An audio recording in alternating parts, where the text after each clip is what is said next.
How do we accumulate time?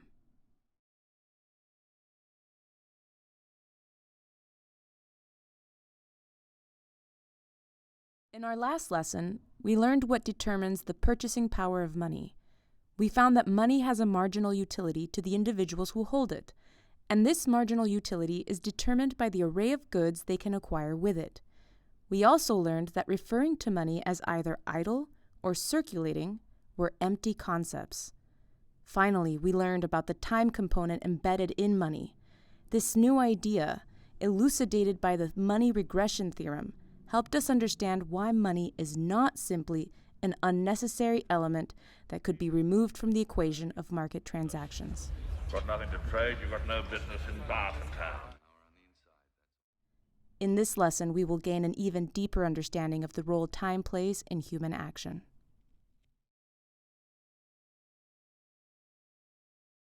In our early lessons, we found that the praxeological conception of time differed from the concept of time used in physics. This is because time, as measured by the movements of bodies in space, always refers to the past, and time, as referenced in philosophy, is always either of the past or the future. For these other disciplines, the present simply represents a line that separates the past from the future. But for praxeology, the present is a real and extended notion, because it encompasses action.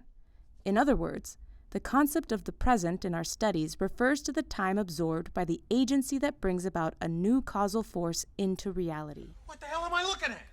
When does this happen in the movie? Now. You're looking at now, sir. Everything that happens now is happening now. We refer to the time before human action has commenced, the time it started, and the time after completion. One action can be throwing a ball, and another action can be constructing a house. But what is important for our study is that the cost of these actions are never in terms of measurable time, but in terms of opportunity cost, or in other words, the cost in terms of what an individual could have been doing at that moment. Questions? Why am I wasting time on a dime-stop putz like you? I could be doing something much more dangerous, like rearranging my sock drawers. It is this causal-temporal relationship that distinguishes praxeological time from the logical sequence that time constitutes in natural sciences. The extended present, starting from the moment an action commences until it is completed, can be further broken down into smaller steps. All actions have both a working time and a waiting time. Working time constitutes all the physical energy from the labor an actor puts into achieving his desire.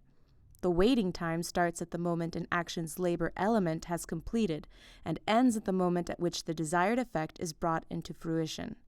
These two steps constitute the total action, which we call the period of production. The simplest example of this concept can be explained through agriculture. Sam wants to grow corn, so first he'll have to expend his labor energy of planting corn seeds through the course of a month. This is his working time. Then there is the waiting time in which Sam must wait for the action to be completed, yet no longer requiring his labor energy. The corn will take several months to mature, in which case Sam will have to wait for nature to take its course. Sometimes satisfaction and closure to an action is so quick that common language refers to them as instant gratification. But even in the case of these seemingly immediately gratifying actions, there must be some waiting time. The period of production is always a factor that plays into the choices of acting individuals. Because action means preferring A to B, all acting individuals factor in the time it will take for them to achieve satisfaction between the different actions they could perform. An important implication of this fact is that past costs do not play a role in present valuations. Although we can logically trace back all produced consumer goods to their original factors, or in other words, to their land, labor, and time components, through their respective structures of production, these past facts are not factors in the period of production. This is because all action aims at improving future conditions. Therefore, when an individual has to decide on a course, he is concerned with his present state of available resources. Acting individuals look at their present available means and value them according to their estimation of future conditions. To put this into perspective, we're not saying that men ignore the past in their decisions, but that they can only consider what exists now. Sir, the possibility of successfully navigating an asteroid field is approximately 3,720 to 1. Never tell me the odds. All past facts are only relevant to present conditions and are thus only present considerations. The past is irreversible, and you don't aim to change the past. You aim to change the future.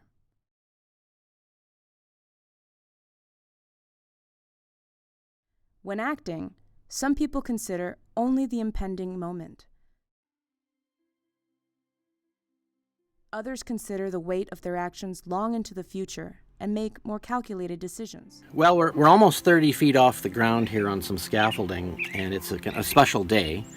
In 1987, I laid the first stone in the basement foundation of this house.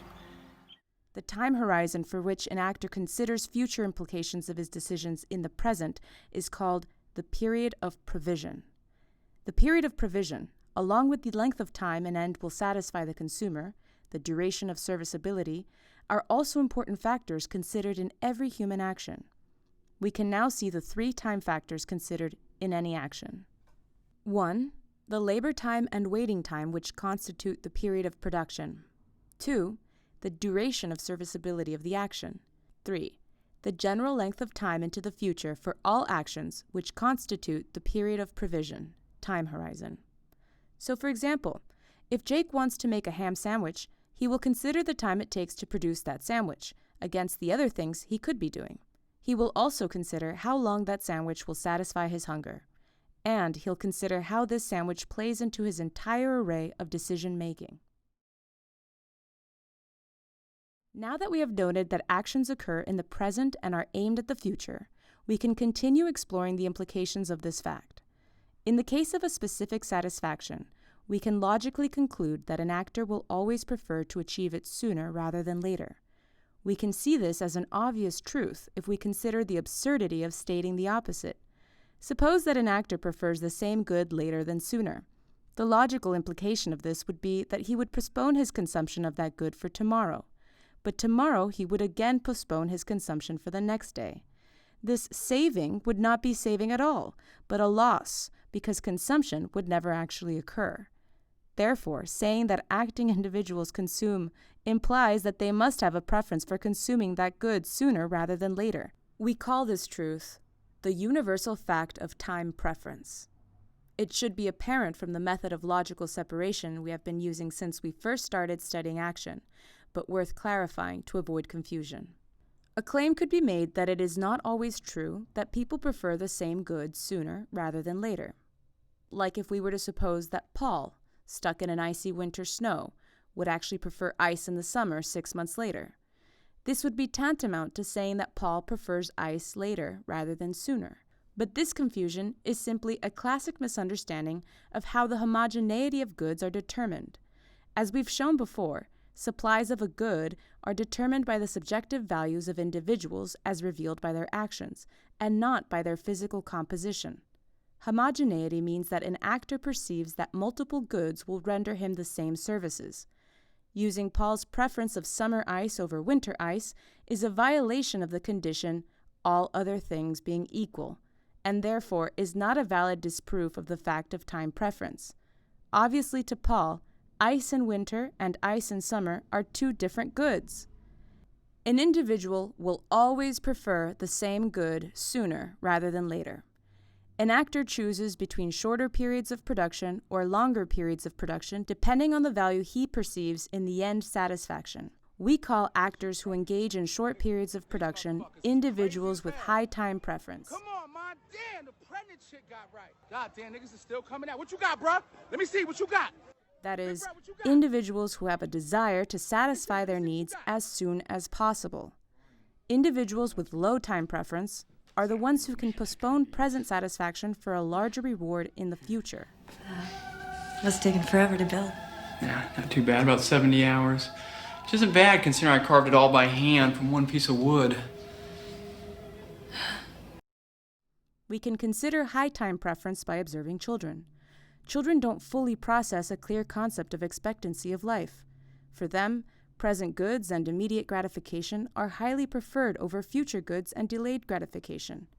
Likewise, we can consider the lowering of time preference as children becoming adults. When people get a better sense of how long their lives will be, they tend to reduce their present consumption. Adults develop the ability to delay satisfaction in order to reap larger rewards in the future. Finally, as people become old, their expectations on the return of future goods falls because they realize there isn't much future left to enjoy. They tend to reduce their rate of savings in order to enjoy the remainder of their life. Time preference is present in all actions, and people can have large time horizons and low time preference, or small time horizons and high time preference. Since we now see that acting individuals prefer good sooner than later, we know that if an acting individual engages in a longer process of production, this must mean that he prefers the expected satisfaction more highly than the return of a short production process. Logically, longer periods of production have higher yields of output than short ones. But to enter into longer periods of production, an individual first has to stockpile goods to satisfy all the wants he would deem more urgent during the time in which he is completing the longer production. So, for example, while Robinson Crusoe knows that building a house will give him an immense amount of protection against the environment, he won't be able to engage in the longer process of building a house before he has a net to save some fish to feed himself, his capital.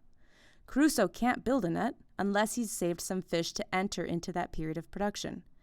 The point is that lengthier structures of production have to be first preceded by shorter periods of production, and this requires a person lowering their time preference, or delaying consumption of present goods. Lowering time preference speeds up the process of capital accumulation. The effect of an increase in capital accumulation and engaging in lengthier structures of production is that they raise the marginal productivity of labor. Individuals are able to produce a lot more goods by spending less labor, or in other words, by shortening the working time. This also results in increased wages and higher employment. Land, labor, and capital increase in productivity when society lowers their time preference. We can thus see that capital is stored up time. The more capital an individual has at his disposal, the closer in time he is to achieving his end. This also means that to achieve the same goal, a person with more capital does not have to restrict consumption as someone with less capital. Those with capital have a head start in time. Big man in a suit of armor. Take that off. What are you? Genius, billionaire, playboy, philanthropist.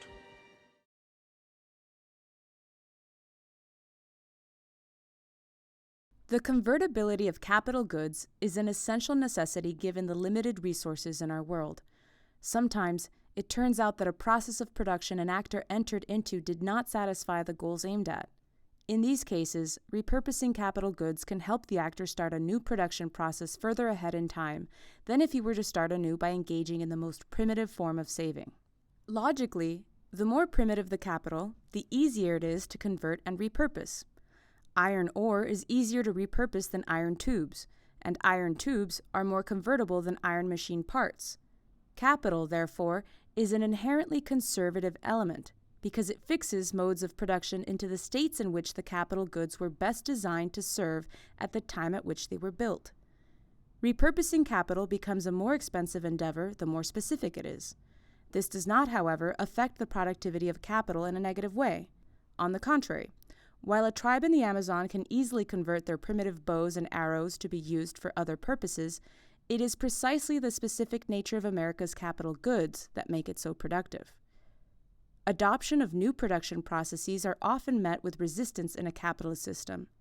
Those who treat society from the point of view of an engineer often have a tendency to observe the inefficiencies of capital goods and contrast them with available new technology. They grumble about how foolishly the real world is organized and tell people about how much happier they would be if they could have the power to simply force everyone to adopt a new technological process. People who control the marketplace today, the oil companies, have a strong incentive to discourage alternatives. They make too much money with their technological stagnation and the internal combustion engine. They claim that capitalism undervalues the importance of new technology and promotes backwards processes. What these technocrats fail to comprehend is the scarcity of capital. Someone has to engage in the painful process of saving. Who's gonna do it? You? You, Lieutenant Weinberg? Therefore, Once a capital good is built and available, consumers can deem it too expensive to start all over again in the process of adopting a new technology. In the market, money accounting can clearly show the massive amount of costs it could take to constantly replace established technologies for newly developed ones. This point should be obvious to anyone who recognizes the fact that they don't replace their car every time a new and more efficient model is released. In fact, under capitalism, entrepreneurs constantly overvalue, rather than undervalue, new technologies. History is riddled with the attempts of entrepreneurs who presented the world with new and dazzling technologies, only to see their businesses fail and their investments wasted because consumers deemed other ends more urgent and were not willing to undertake the new costs. Convertibility of capital goods determines when they will be replaced. It would have been great if our ancestors had anticipated correctly our needs and started creating capital in the ways we deem appropriate today, but their past preferences for sooner and later affect today's reality. Time preference is a prerequisite of action. There is no thinkable situation in which an action is not faced with choosing a temporal order of satisfactions.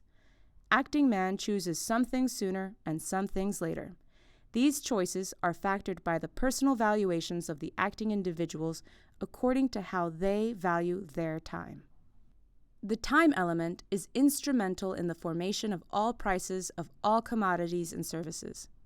Money carries the important temporal preferences of society and lets us all know what projects we can engage in and which ones are incompatible with our own valuation of time.